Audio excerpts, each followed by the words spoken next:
Voilà, donc bonjour à tous. Alors, s'il y a bien un domaine qui a évolué sur les 10 dernières années, que ce soit au niveau des objectifs thérapeutiques, des traitements disponibles et de la prise en charge du patient, c'est celui des maladies inflammatoires. Et c'est vrai que la prise en charge devient de plus en plus compliquée, ce qui fait que le médecin généraliste peut parfois se demander un petit peu finalement où lui se positionner chez ses patients. Donc le but de mon exposé, c'est ça, c'est de vous montrer qu'en fait des choses à faire, il y en a encore plein, pour essayer que tous ces malades bénéficient vraiment de la meilleure prise en charge. Alors, petit rappel d'abord pour juste bien repositionner les maladies inflammatoires. Elles comprennent évidemment la maladie de Crohn et la rectocolite ulcéro-hémorragique. Ce sont des maladies chroniques actives qui évoluent en mode poussée-rémission pour la plupart du temps. Elles touchent évidemment l'adulte jeune.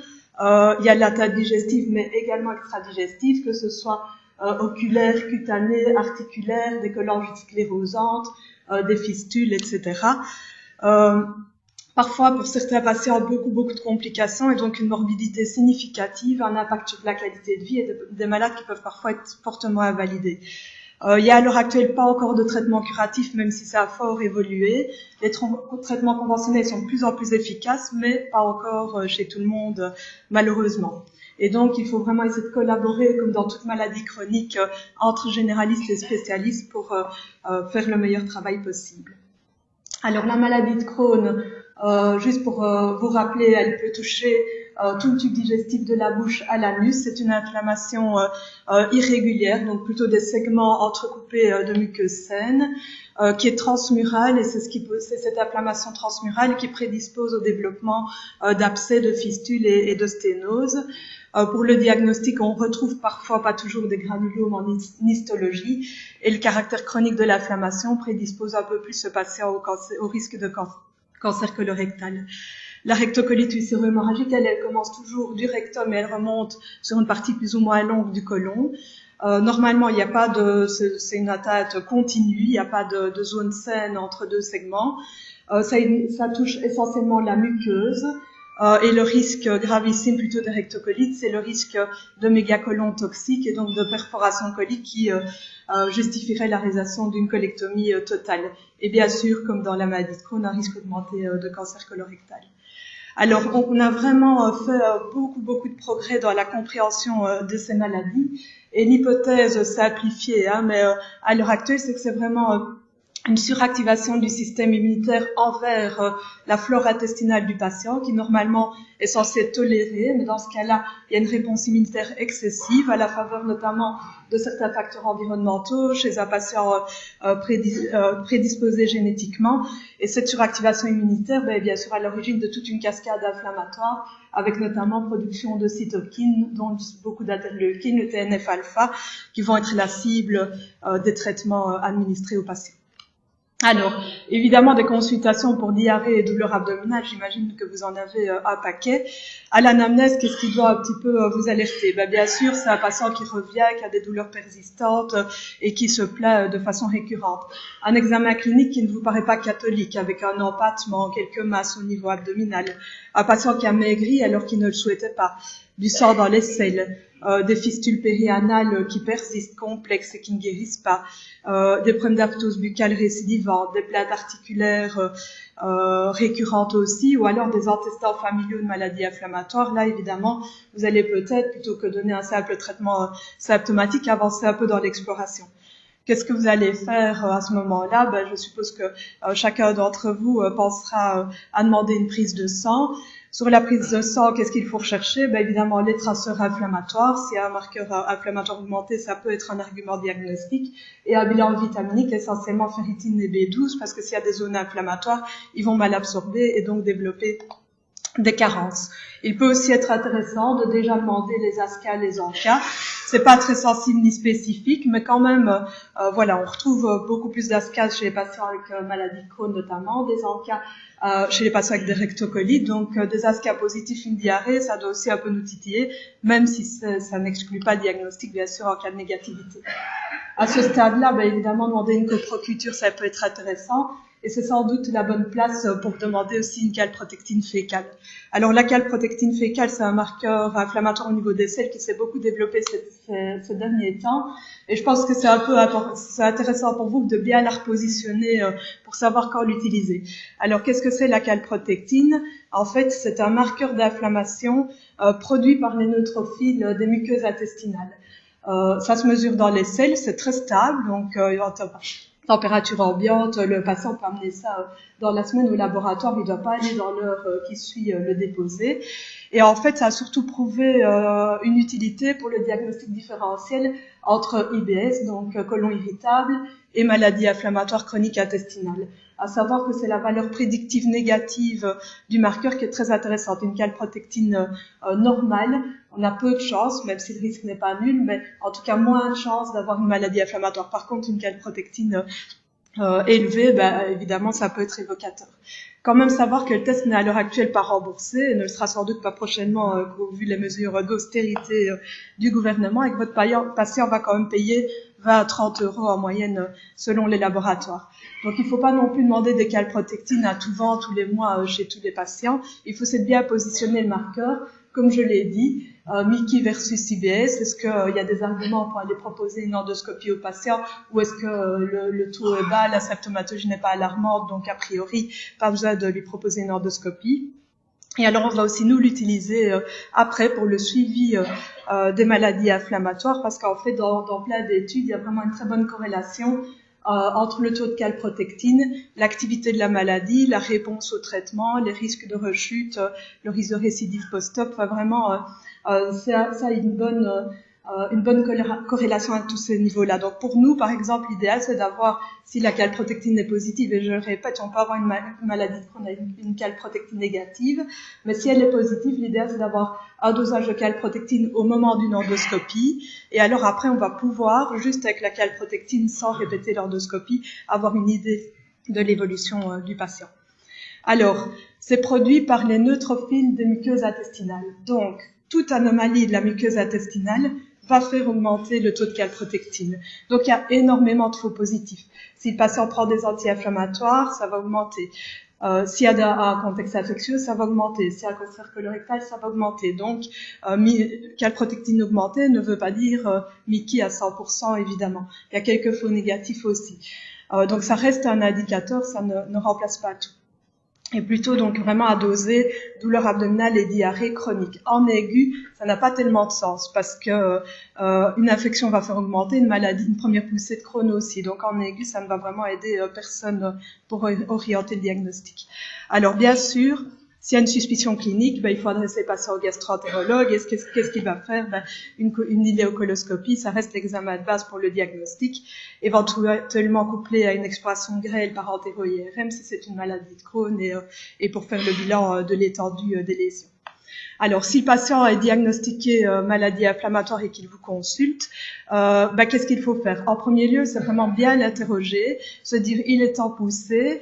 Il y a des poussées légères, mais il y a des poussées qui sont graves et parfois compliquées. Est-ce qu'il n'y a pas quelque chose qui fait que je dois adresser mon patient soit au gastro-entérologue, soit aux urgences pour une exploration? Qu'est-ce que ça peut être dans une maladie de Crohn? C'est une suspicion d'abcès, une fistule, une symptomatologie sub- ou occlusive, ou un patient qui est particulièrement dénutri ou altéré. Pour la rectocolite, ce qu'il faut guetter, c'est vraiment les poussées sévères et les colites aiguës graves, parce que là, il y a vraiment une menace pour le côlon et il faut agir rapidement. Et en général, c'est alors un nombre de selles extrêmement élevé, 10 selles par jour avec du sang d'Egler, un patient qui peut même être tachycarde, hypotendu ou fébrile. Idéalement, il ne faut pas attendre ce stade-là pour l'adresser, mais donc si vraiment le nombre de selles est important, il faut se méfier dans les rectocolites. Il faut savoir qu'en cas de poussée, je vais en parler après, il y a souvent des surinfections par Clostridium difficile et CMV, et que c'est une des causes de poussée. Donc, avancer dans ce bilan-là peut nous aider, nous, quand on voit le patient en consultation. Et alors, surtout, à l'ère actuelle, avec tous les nouveaux traitements disponibles, il ne faut plus du tout avoir le réflexe poussée corticoïde. Je ne dis pas que les corticoïdes n'ont plus de place chez ces patients, mais il ne faut pas multiplier, si possible, les cures de corticoïdes quand on a d'autres alternatives. Et quelles sont les autres alternatives? En général, ce soit des corticoïdes à action topique. Il y a budesonide ou le clipper, enfin il y a plusieurs molécules disponibles, soit en fait à l'heure actuelle on essaie en général d'abord d'optimaliser le traitement que le patient a déjà en traitement de fond. Alors, l'incidence du Clostridium a fortement augmenté ces dernières années dans la maladie de Crohn et dans la rectocolite, et on considère à peu près que 10% des patients en poussée sont en fait surinfectés par le Clostridium difficile. Et c'est pas toujours, souvent d'ailleurs, c'est pas du tout des patients qui ont eu des antibiotiques comme on le connaît habituellement. C'est vraiment une surinfection du côlon alors qu'il n'y a pas de notion d'antibiothérapie préalable. Donc si le patient vous consulte, lui demandez déjà d'aller amener une coproculture au laboratoire. Ça peut vraiment aider tout le monde. Et pour rappel, c'est la toxine qui est pathogène et qu'il faudra traiter alors par flagelle, vancomycine en fonction des patients. Mais c'est vrai que si il y a une coproculture qui est envoyée, quand nous on voit le patient en consultation et qu'on sait déjà qu'on peut éliminer le Clostridium, ça va vraiment nous aider, nous faire gagner du temps. Alors, ils ont aussi vraiment tendance à surinfecter leur côlon avec du CMV. Ça, en général, vous allez vous moins le rencontrer parce que c'est surtout dans les rectocolites et surtout les poussées sévères corticorésistantes, donc ils vont bien souvent être hospitalisés. Mais voilà, j'avais envie d'en toucher un petit mot. Ça peut être une primo-infection ou une réactivation. Et comment est-ce qu'on va faire le diagnostic? Par une sérologie sanguine. Si on voit apparaître des IgM alors que le patient n'avait jamais été en contact avec le CMV, c'est qu'il était en train de se primo-infecter. Si par contre il était déjà immunisé, pour chercher une réactivation, alors il faut plutôt faire une PCR sur le sang ou une étude immunohistochimique sur les biopsies coliques avec recherche d'inclusion, même si parfois c'est difficile d'avoir des résultats positifs dans ces cas-là. Et alors, évidemment, il faut traiter en priorité les surinfections avant de donner des corticoïdes ou autre chose. Alors, c'est important que vous compreniez, pour pouvoir l'expliquer aux patients, les stratégies thérapeutiques actuellement mises en place dans les maladies inflammatoires. C'est un traitement qu'on doit envisager sur du long terme, évidemment, puisque c'est une maladie chronique. Le but, c'est évidemment la normalisation de la qualité de vie, mais aussi d'essayer de changer l'histoire naturelle de la maladie et notamment d'éviter les complications, surtout d'éviter les chirurgies.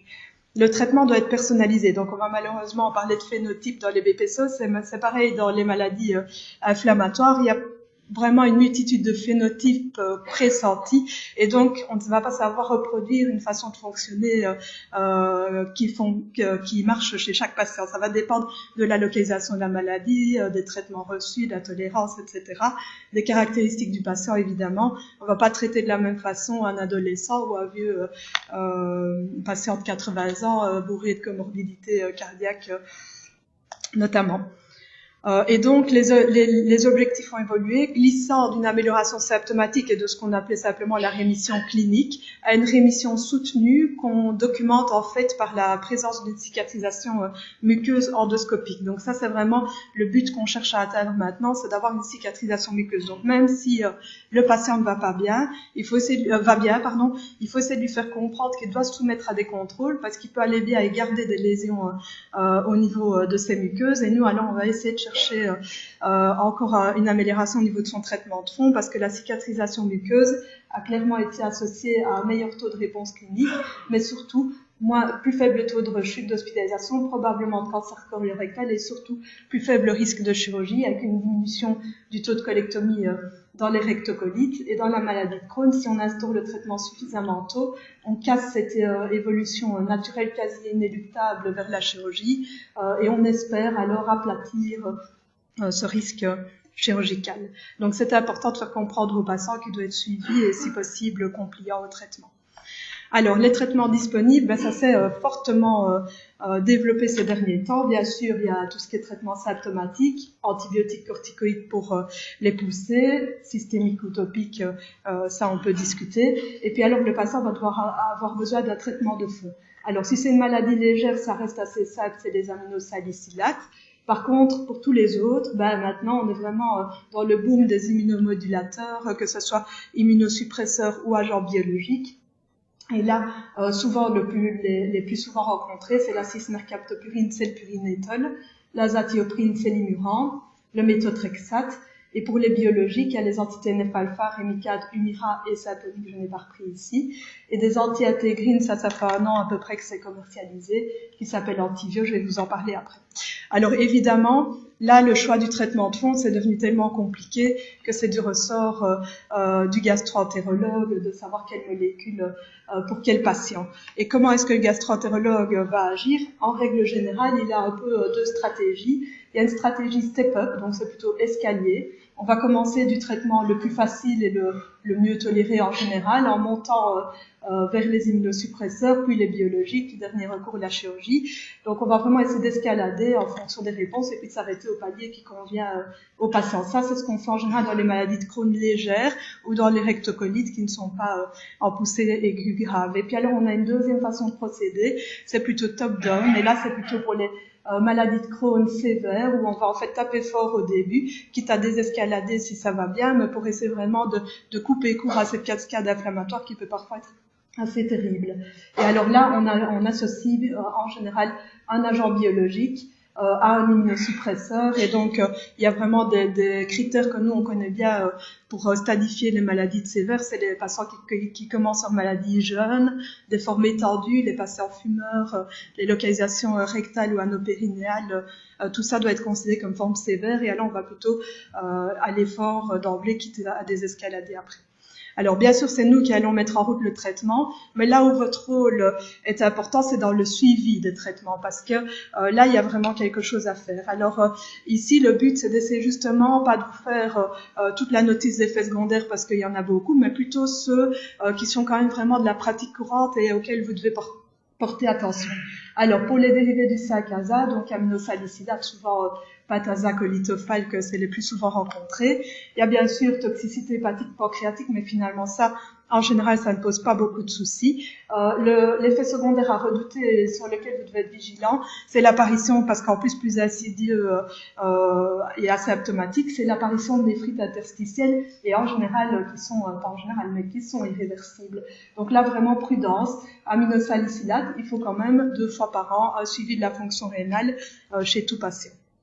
Alors, les corticoïdes, je ne vous fais pas le panel des effets secondaires, vous les connaissez certainement très très bien. Juste penser, évidemment, l'utilisation de corticoïdes prédispose à l'ostéoporose, encore plus chez un patient qui, de toute façon, de par sa maladie inflammatoire, est déjà à risque d'ostéoporose.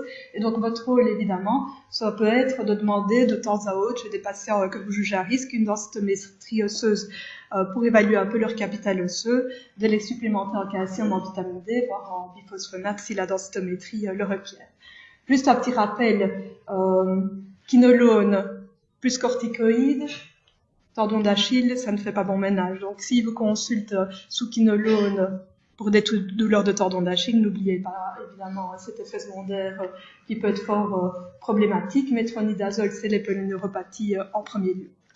Alors, pour les immunosuppresseurs, on a 2 catégories qu'on utilise dans les maladies inflammatoires, l'éthiopurine et le méthotrexate.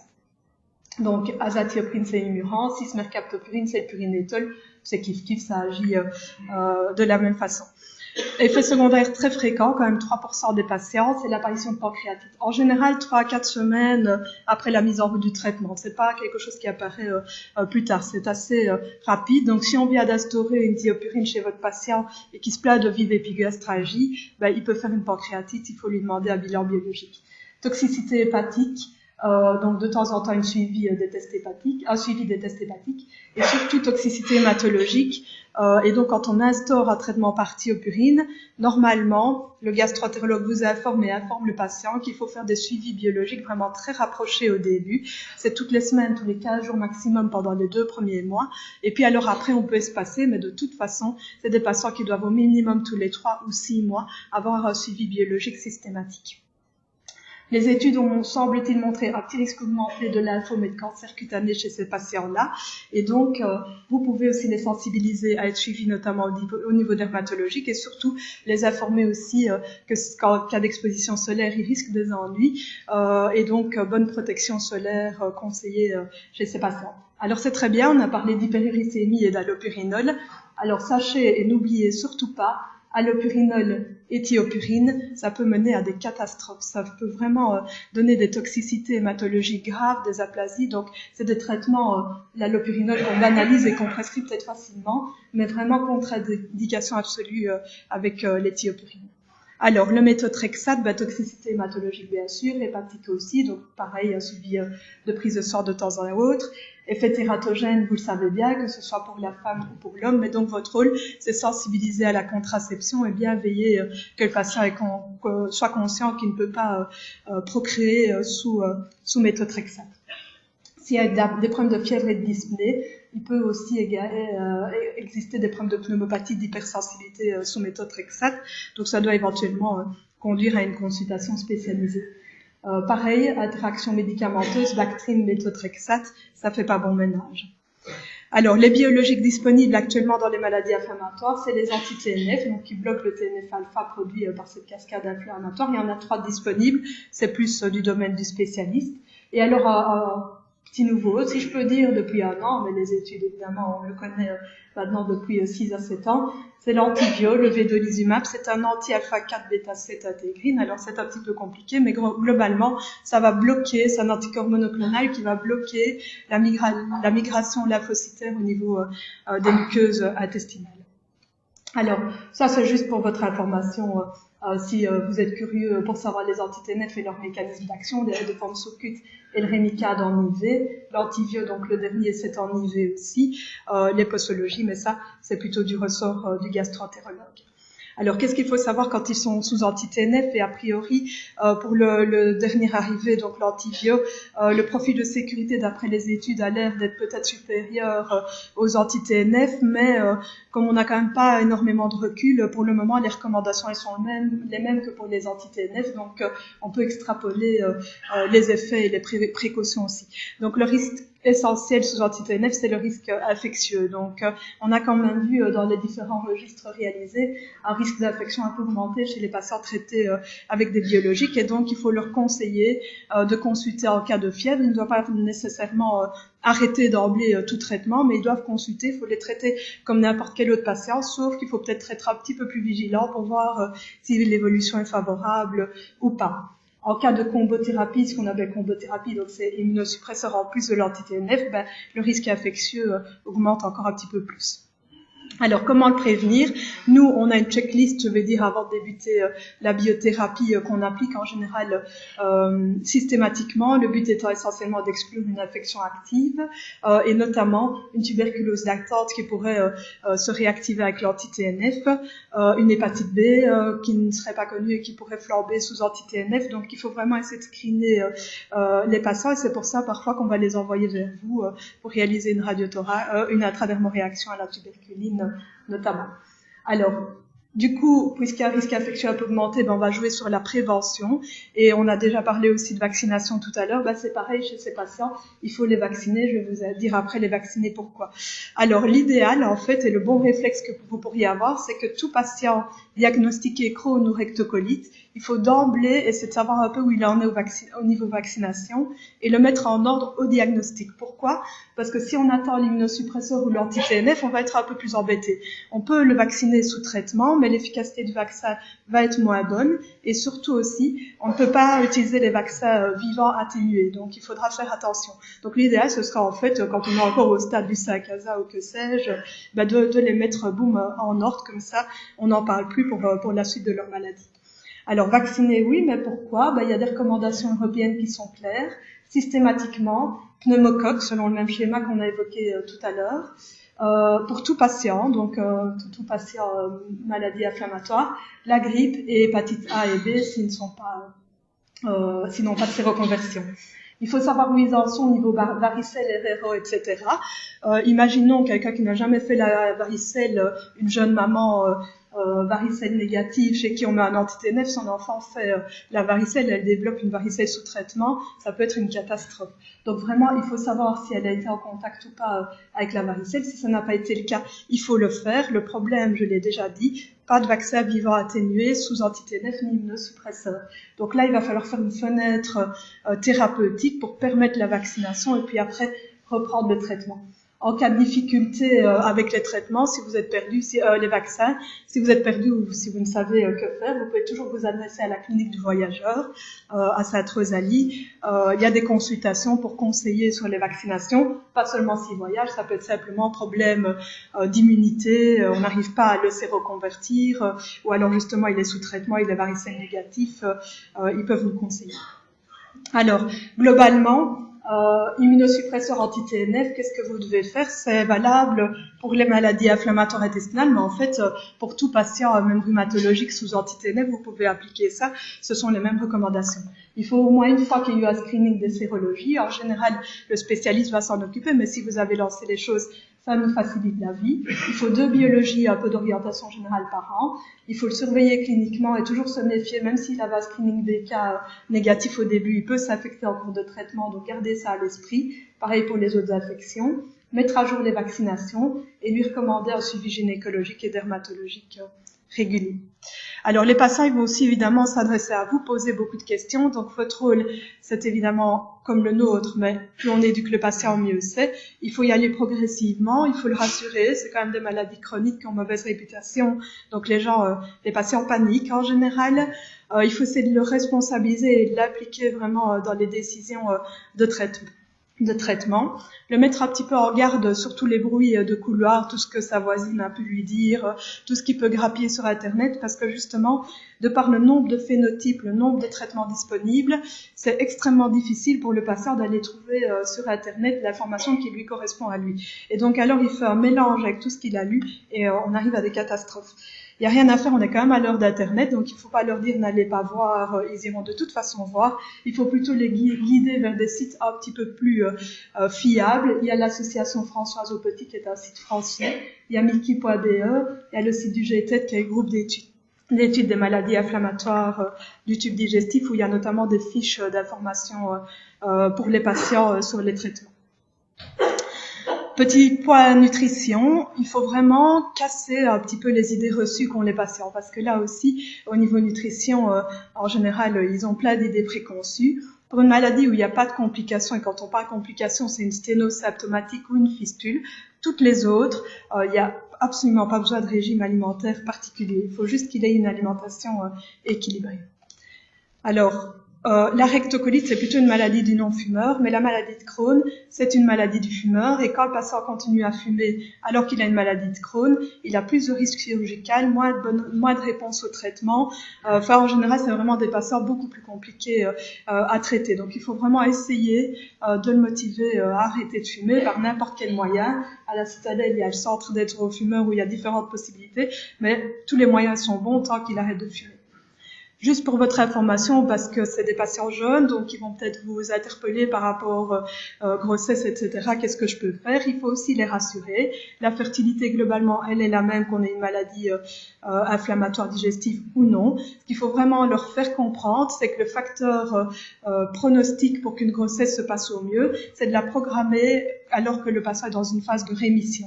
Donc en fait, il ne faut pas hésiter à lui poser la question, tiens, est-ce que vous envisagez une grossesse, oui ou non, et lui faire comprendre qu'il n'y a aucun souci, mais il faut simplement essayer d'équilibrer la maladie avant de lancer la grossesse. En général, l'accouchement peut avoir lieu par voie basse, sauf s'il y a une forme périnéale ou des anastomoses basses qui risqueraient des soucis en cas de déchirure, notamment périnéale.